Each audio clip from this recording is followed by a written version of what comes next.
הדיסק מיועד לנשים וגברים כאחד, ומוקלט בלשון זכר מטעמי נוחות בלבד. שלום, אנו מעוניינים לחשוף אותך בדקות הקרובות לעולם המיוחד של כלבי נחייה לעיוורים. אנשים הנעזרים בכלבי נחייה מדווחים על הפחתה משמעותית במתח הפיזי והנפשי, ועל עלייה בביטחון העצמי שלהם בשעה שהם הולכים ברחוב. בדיסק תמצאו מידע על המרכז הישראלי לכלבי נחייה הסמוך למושב בית עובד, ועל הדרך בה תוכלו לפנות כדי לקבל שירות מהמרכז.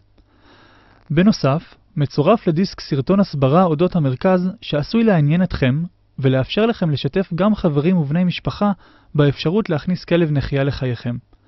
האזנה נעימה. תחילה, נספר לך מי אנחנו.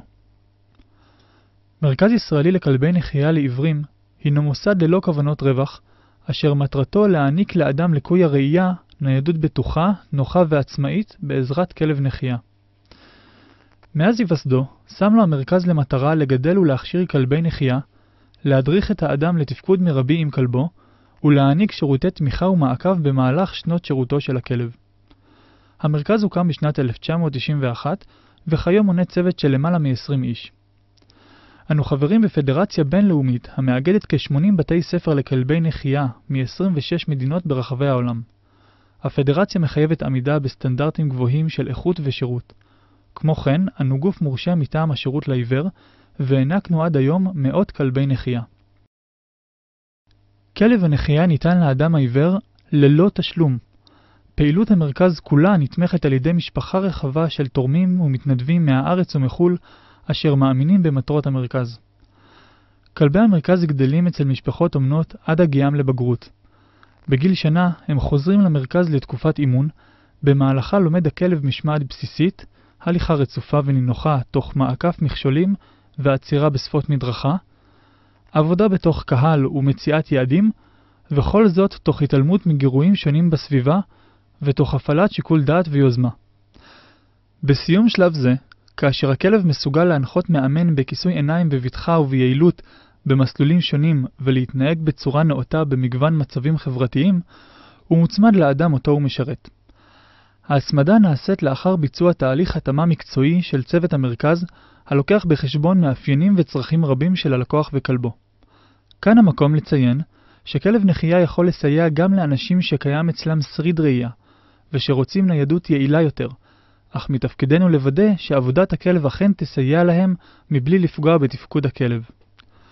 ועתה, לגבי הטיפול בפניות לקבלת כלב נחייה.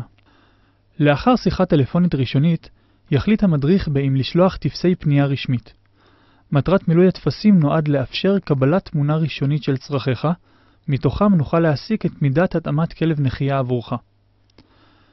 עם החזרת הטפסים המצורפים למרכז, יקבע איתך מדריך ניידות פגישת היכרות שאורכה כ2.5 ומטרתה להכיר אותך מקרוב ולתת לך ולמשפחתך כל מידע נוסף נדרש. ההחלטה אם להמשיך בתהליך תינתן לך במקום או תוך מספר ימים.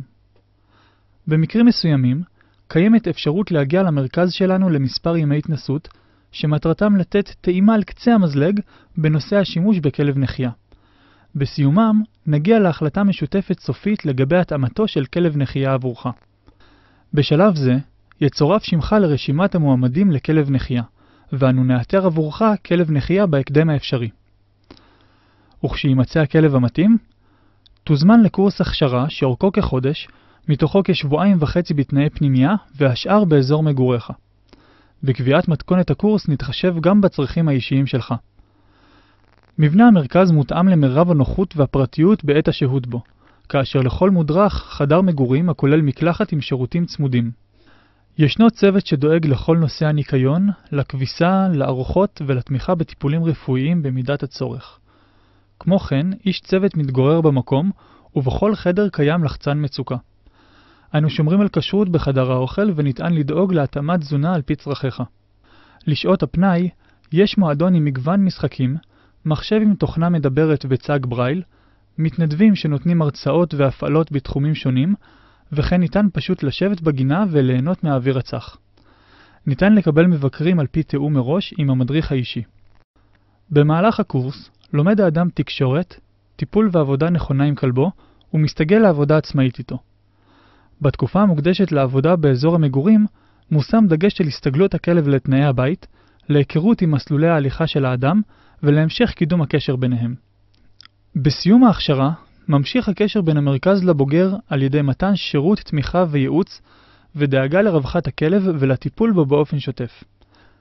עם הגעת הכלב לגיל פרישה כ9.5 שנים, המרכז מציע לבוגר כלב צעיר ויסייע לו במידת הצורך במציאת בית חם לכלב הוותיק. מה עכשיו? צור איתנו קשר, בטלפון או במייל.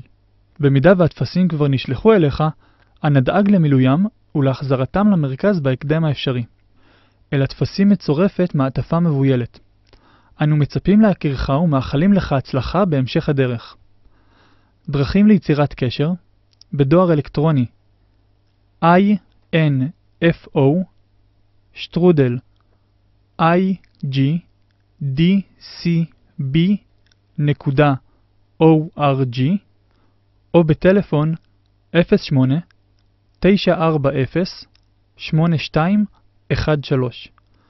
נשמח לשמוע ממך בכל עת.